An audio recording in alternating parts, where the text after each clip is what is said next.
Hello everyone students, आज के इस वीडियो लेक्चर में हम बात करेंगे एसेक्सुअल रिप्रोडक्शन के बारे में।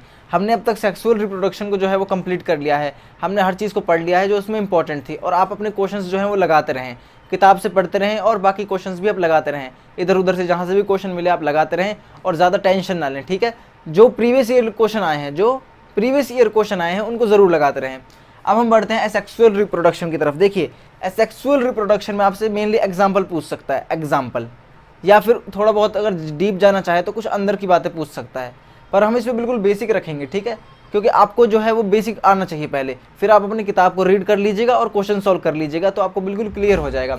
देखिए, एसेक्सुअल रिप्रोडक्शन में क्या होगा। एसेक्सुअल रिप्रोडक्शन में ये होगा कि जो ऑर्गेनिज्म होगा वो एक ही पेरेंट सेल से बनेगा, यानी कि इसके अंदर सिर्फ एक ही पेरेंटल सेल इन्वॉल्व होगी। There is one parental cell involve in the asexual reproduction. The new organism is formed by only one parent. देखिए, तो एसेक्सुअल रिप्रोडक्शन की डेफिनेशन क्या है। It is the formation of a new organism by only one parent. Here only one parent is involved.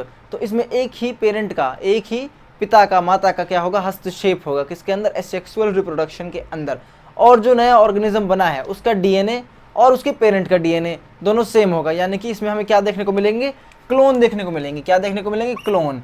Clone क्या होता है आपको पता होगा, जो बिल्कुल एज इट इज़ हो, पेरेंट और डॉटर, पेरेंट और डॉटर सेल, या फिर पेरेंट बॉडी और डॉटर बॉडी दोनों ही कैसी हो, सेम हो, मतलब उनका डीएनए बिल्कुल एग्जैक्ट कॉपी हो एक दूसरे का। तो एसेक्सुअल रिप्रोडक्शन के केस में क्या है, जो डीएनए है वो बिल्कुल कॉपी है एक दूसरे का, ठीक है। तो यहाँ पर ऐसा नहीं कोई वेरिएशन देखने को मिलेंगी। एसेक्सुअल रिप्रोडक्शन में बहुत कम वेरिएशन देखने को मिलती है, क्योंकि इनका डीएनए कॉपी होता है, बिल्कुल एग्जैक्टली कॉपी हो जाता है।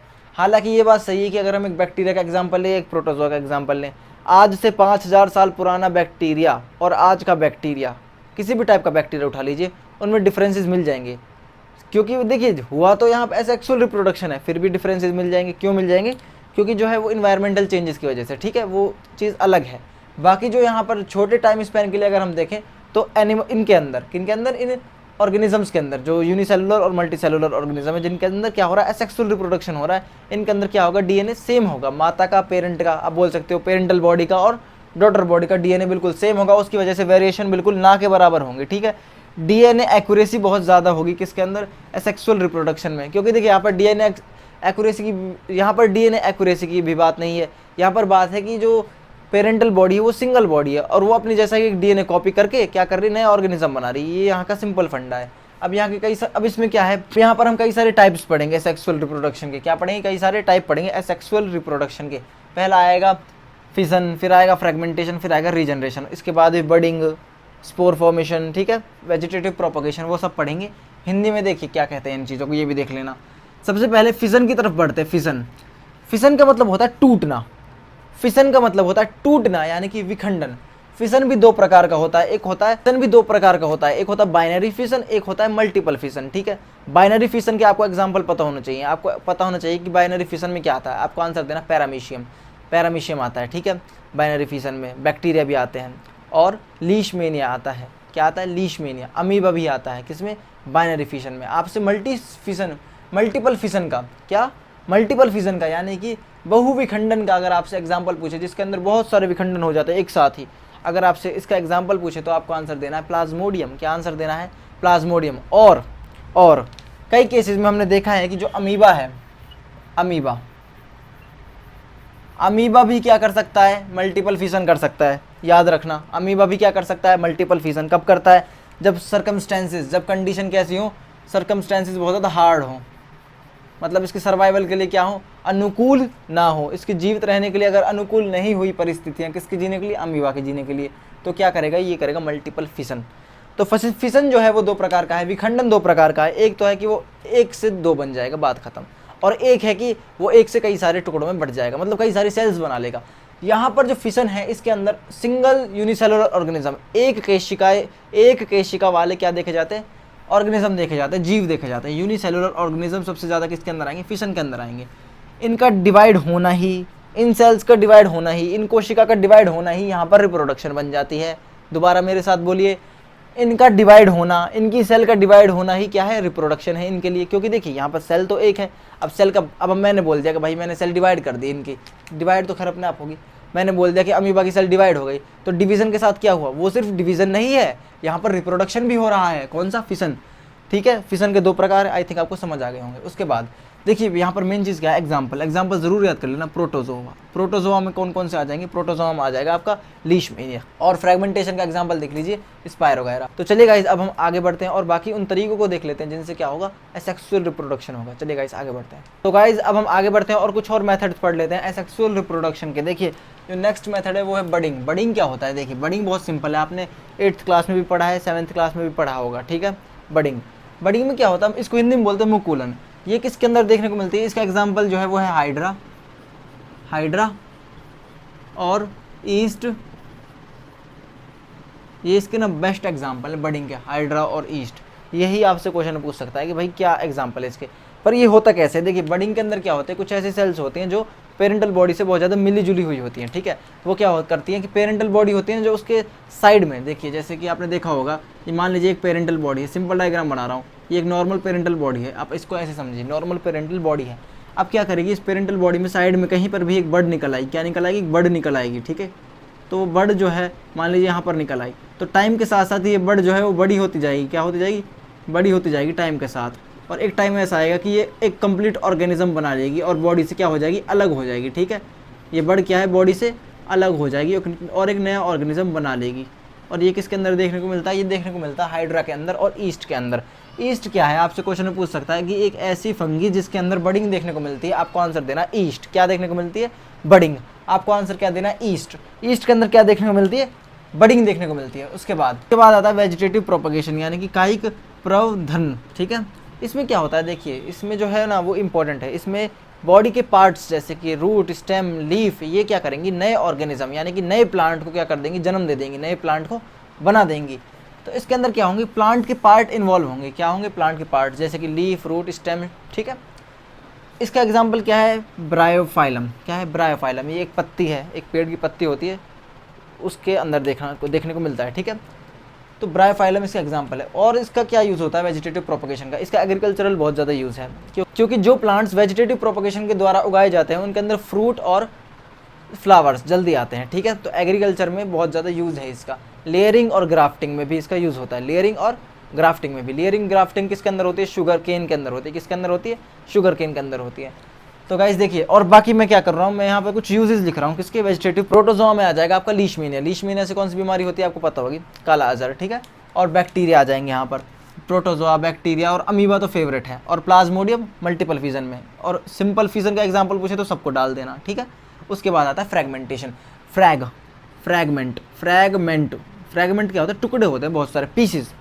अगर एक सिंपल ऑर्गेनाइज्ड बॉडी है, एक सरल बॉडी है, एक सरल आप बोल सकते हो ऑर्गेनिज्म है, मतलब उसका जो शरीर है वो ज़्यादा जटिल नहीं है, वो बिल्कुल सरल है, तो क्या होगा, उसके अंदर खंडन देखा जाएगा। क्या देखा जाएगा, खंडन, यानी कि फ्रेगमेंटेशन।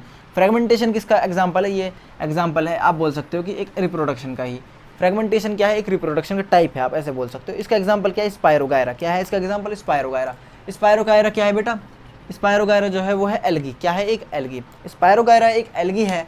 तो अब हम यहाँ पर क्या समझना चाहते हैं, देखिए फ्रेगमेंटेशन और रीजनरेशन, खंडन और पुनरुद्गमन, खंडन और पुनर्जनन, पुनर्जनन भी कहते हैं इसको। ठीक है, खंडन और पुनरुद्भवन। ठीक है, खंडन और पुनरुद्भवन में क्या होगा, देखिए पुनरुद्भवन, देखिए खंडन और पुनरुद्भवन यानी कि फ्रेगमेंटेशन और रीजनरेशन में फ़र्क है। अब बहुत सारे बच्चे इस चीज़ को या तो इग्नोर कर देते हैं या उनको समझ नहीं आता। देखिए यहाँ पर मैं कोशिश करूँगा कि आपको सब समझ आए। फ्रेगमेंटेशन के अंदर क्या होता है, जो बॉडी होती है वो बिल्कुल सिंपल होती है। कैसी होती है, सिंपल होती है, कुछ ज़्यादा ही सिंपल होती है। इसके अंदर जो बॉडी होती है रीजनरेशन के अंदर, वो कैसी होती है, वो थोड़ी सी ना डिफ्रेंशिएटेड होती है। लिख तो रखा मैंने यहाँ पर सिंपल, पर हल्की सी ना इससे ज़्यादा डिफ्रेंशिएटेड होगी, हल्की सी है तो दोनों ही सिंपल, लेकिन थोड़ी सी ये ज़्यादा क्या होगी, डिफ्रेंशिएटेड होगी, थोड़ी सी सरल होगी, थोड़ी सी क्या होगी, जटिल होगी। किन के बॉडी, रीजनरेशन वाले ऑर्गेनिज्म की बॉडी, जो रीजनरेशन से डिवाइड कर रहे हैं, जो पुनरुद्भवन से डिवाइड कर रहे हैं, उनकी बॉडी कैसी होगी, थोड़ी सी डिफ्रेंशिएट होगी, थोड़ी सी जटिल होगी, हल्की सी। जबकि जो फ्रेगमेंटेशन वाले ऑर्गेनिज्म है उनकी बॉडी हल्की सी कम जटिल होगी। एक चीज़ तो ये है। अब यहाँ पर देखिए क्या होगा, फ्रेगमेंटेशन में क्या होगा, इस चीज़ को भी देख लीजिए। फ्रेगमेंटेशन में जो है वो बॉडी पार्ट्स में डिवाइड हो जाएगी, पीसेज में डिवाइड हो जाएगी, हल्के हल्के पीसेज में, और वो पीसेज जो है बाद में एक पूरा ऑर्गेनिज्म बना देंगे। अब यहाँ पर देख लीजिए, जो स्पायरोगायरा है, स्पायरोगायरा, इसका अगर मैं इसका स्ट्रक्चर बनाऊँ, कुछ इस तरीके का स्ट्रक्चर का है इसका, तो अगर ये डिवाइड होगी, इधर से अलग हो जाएगी, इधर से अलग हो जाएगी, तो क्या होगा, ये सारे सेल्स, ये सारे पार्ट्स आप बोल सकते हो, ये सारे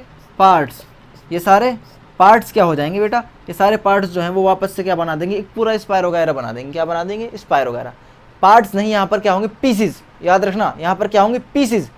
इसके पीसीज, फ्रेगमेंटेशन में क्या होता है, देखिए इसकी ट्रिक क्या है, पीसीज होते हैं इसमें, पीसीज, PICES, पीसीज की स्पेलिंग देख लेना क्या है, PEICES, पीसीज।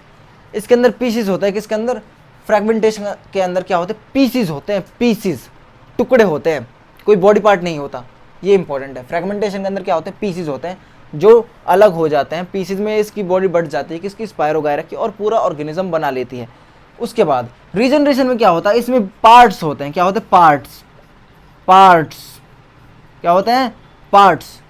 इसके अंदर जो पार्ट्स होते हैं वो पूरी ऑर्गेनिज्म बना सकते हैं। देखिए पार्ट्स का मतलब क्या है, मान लीजिए एक प्लेनेरिया है, प्लेनेरिया इसका बेटर एग्जांपल है। मान लीजिए एक प्लेनेरिया की मुंडी गई, मान लीजिए एक प्लेनेरिया है, उसकी गर्दन उड़ गई, तो गर्दन से जो है वो पूरा बॉडी बना देगा, गर्दन से वो पूरी बॉडी बना देगा। मान लीजिए उसका हाथ गया, देखिए उसमें हाथ नहीं है, मैं वैसे समझा रहा हूँ। प्लेनेरिया की बॉडी को अगर आप समझेंगे तो कुछ इस तरीके का बॉडी है इसका, ठीक है, रफ स्ट्रक्चर बता रहा हूँ। तो इस तरीके का जो बॉडी है, अगर ये वाला पार्ट इसका कट गया, ये वाला, तो इससे पूरी बॉडी बन जाएगी।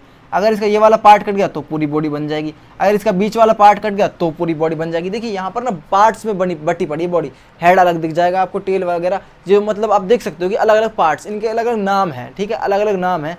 तो ये पार्ट्स जो है पूरा ऑर्गेनिज्म बना देंगे, पूरा ऑर्गेनिज्म, जैसे कि प्लेनेरिया को बना देंगे। आप बोल सकते हो हाइड्रा के अंदर भी ये होता है, आपको याद रखना, हाइड्रा के अंदर बडिंग भी होती है, हाइड्रा के अंदर रीजनरेशन भी होता है, हाइड्रा के अंदर सेक्सुअल रिप्रोडक्शन भी होता है। ये चीज़ आपको याद होनी चाहिए, ठीक है। तो यहाँ पर क्या है कि हल्की सी ज़्यादा डिफ्रेंशिएटेड बॉडी है, हल्की सी ज़्यादा क्या है, जटिल बॉडी है, और इसमें क्या होते हैं, पार्ट्स डिवाइड होते हैं। जबकि जो फ्रेगमेंटेशन के अंदर, खंडन के अंदर क्या होते हैं, पीसेस डिवाइड होते हैं। क्या होते हैं, पीसेस, इधर पीसेस से पूरी बॉडी बनती है, इधर पार्ट से पूरी बॉडी बनती है। और एक खास चीज़ सबसे इंपॉर्टेंट क्या है, इसके अंदर जो सेल्स इसको बना रहे हैं, मतलब देखिए मान लीजिए बॉडी थी उसकी फ्रेगमेंटेशन वाली, देखिए मान लीजिए, देखिए मैं इसको कैसे समझाऊँ आपको। देखिए जो स्पाइरोगायरा था, मान लीजिए स्पाइरोगायरा है, इस तरीके का कुछ मान लीजिए स्पाइरोगायरा है, ठीक है, ये स्पाइरोगायरा हो गया, मान लीजिए ये स्पाइरोगायरा है। अगर मैं इसको डिवाइड करना चाहूँ तो यहाँ पर देखिए क्या होगा, जब ये डिवाइड हो जाएगा तो कुछ पीसेस में बढ़ जाएगा, और इन पीसेस से क्या बन जाएगी, पूरी स्पाइरोगायरा की बॉडी बन जाएगी। क्या बन जाएगी, पूरी स्पाइरोगायरा की बॉडी बन जाएगी। बाय द वे स्पाइरोगायरा एक एल्गी है, क्या है, एक एल्गी। तो स्पाइरोगायरा की जो बॉडी है वो कैसे बन रही है, देखिए जो सेल्स है ना, ये सिंपल सेल्स हैं, ये सरल सेल हैं, क्या ऐसे नहीं कोई खतरनाक अलग सी सेल हो, मतलब अलग सी यानी कि जटिल सेल हो, बिल्कुल सिंपल सेल हैं। कैसी सेल हैं, सिंपल कोशिकाएं, बिल्कुल सरल कोशिकाएं। जबकि जब रीजनरेशन होगा ना तो इसके अंदर जो कोशिका होंगी, जो सेल्स होंगी, वो थोड़ी सी एडवांस लेवल की होंगी, थोड़ी जटिल सेल होंगी। ये इंपॉर्टेंट था गाइस, आई थिंक आपको क्लियर हो गया होगा। रीजनरेशन का एग्जांपल देख लीजिए, प्लेनेरिया, हाइड्रा, सिंपल और प्रोपगेशन के यहाँ पर डिस्प्ले हो रहे होंगे। इन यूजेस को आप अपनी कॉपी में नोट कर लें, ठीक है।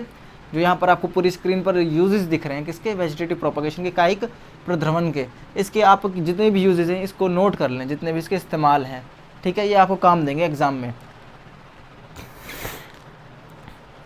तो चलिए गाइस अब हम आगे बढ़ते हैं और पढ़ लेते हैं स्पोर फॉर्मेशन के बारे में। स्पोर फॉर्मेशन, बीजाणु समासंघ के बारे में, ठीक है। स्पोर फॉर्मेशन के अंदर क्या आएगा, देखिए मेनली यहाँ पर ना फंगी देखने को मिलेगी। क्या देखने को मिलेगी, फंगी देखने को मिलेगी। फंगी कैसी होती है, देखिए आपको पता होगा, ब्रेड को अगर हम खुला छोड़ देते हैं उसके ऊपर कुछ ग्रीन पैच आ जाता है, ग्रीन कलर का कुछ पैच आ जाते हैं, कुछ धब्बे आ जाते हैं। अगर हम उन्हें माइक्रोस्कोप से देखें तो वहाँ पर क्या मिलता है, थ्रेड लाइक स्ट्रक्चर मिलते हैं, और उन थ्रेड लाइक स्ट्रक्चर को बोलते हैं हाइफे। क्या बोलते हैं, हाइफे। अब देखिए जो ये हाइफे है, ये रिप्रोडक्टिव पार्ट नहीं है, ठीक है, ये रिप्रोडक्टिव पार्ट नहीं है। और इस हाइफे के ग्रुप को क्या बोलते हैं, माइसीलियम। क्या बोलते हैं, माइसीलियम, MYCELIUM। इसके ग्रुप को, हाइफे के ग्रुप को क्या बोलते हैं, माइसीलियम। ये इंपॉर्टेंट है गाइस, बहुत इंपॉर्टेंट है, क्योंकि एक बार आ चुका है क्वेश्चन कि हाइफे के ग्रुप को क्या बोलते हैं। आपके AMU के क्वेश्चन बैंक में देखा होगा आपने, आया होगा, माइसीलियम, ठीक है। Group of hyphae is known as mycelium. अब यहाँ पर देखिए क्या है, यहाँ पर जो है ना वो मान लीजिए, देखिए ये मैंने बनाया एक स्ट्रक्चर, ठीक है, और यहाँ पर आ गया हमारा स्पोर। ये क्या है, गोल गोल से ये है स्पोरेंजिया। क्या है, स्पोरेंजिया। अब इन स्पोरेंजिया की खासियत क्या है, देखिए ये जो स्पोरेंजिया है इनकी खासियत ये है कि इनके ऊपर थिक वॉल है। क्या है, ये टफ कवरिंग से बना हुआ है बाहर से ही, और इसके अंदर जो स्पोर्स हैं, जो इसके अंदर बीज हैं, उनके जो देखिए ये बीज हो गए, मान लीजिए बहुत सारे बीज हो गए, ये एक बीज हो गया, ये एक बीज हो गया, ये एक बीज हो गया, ये एक बीज हो गया। तो जो ये बीज है ना, ये भी कैसे हैं, इनके ऊपर टफ कवरिंग है और ये ऐसे ही ख़राब नहीं होते, कई सालों तक जिंदा रहते हैं ये बीज भी। जहाँ पर भी गिरेंगे और अगर इन्हें नमी मॉइस्चर वगैरह मिल गया तो ये ग्रो कर जाएंगे, एक नया फंगी बना लेंगे और ये हमारे आसपास जो है वो मौजूद हैं। ब्लैक फंगस, आपने नाम सुना होगा ब्लैक फंगस का। ब्लैक फंगस के जो स्पोर्स हैं वो पहले से ही मौजूद थे हमारे एनवायरनमेंट में, लेकिन जिन लोगों की इम्यूनिटी डाउन हुई पड़ी है उनको ब्लैक फंगस जल्दी हो रहा है। ठीक है, ये मैंने आपको वैसे ही बता दी जनरल के लिए। बाकी यहाँ पर देखिए दोबारा रिवाइज करा देता हूँ, बडिंग किसके अंदर होगी, हाइड्रा और ईस्ट के अंदर होगी। वेजिटेटिव प्रोपगेशन किसके अंदर देखने को मिलेगी, यहाँ पर मैं एग्जांपल दे रहा हूँ, बहुत सारे एग्जांपल है, सबको लर्न कर लें गाइस, बहुत इंपॉर्टेंट है। उसके बाद स्पोर फॉर्मेशन, बीजाणु समासंग, ये किसके अंदर देखने को मिलेगा, ये देखने को मिलेगा फंगी के अंदर। फंगी के अंदर ज़्यादातर देखने को मिलेगा क्योंकि इधर जो है स्पोरेंजिया, स्पोरेंजिया क्या है, स्पोरेंजिया के अंदर स्पोर्स हैं, गोल गोल स्ट्रक्चर है, इनको अंदर क्या है, स्पोर्स हैं, बीज हैं।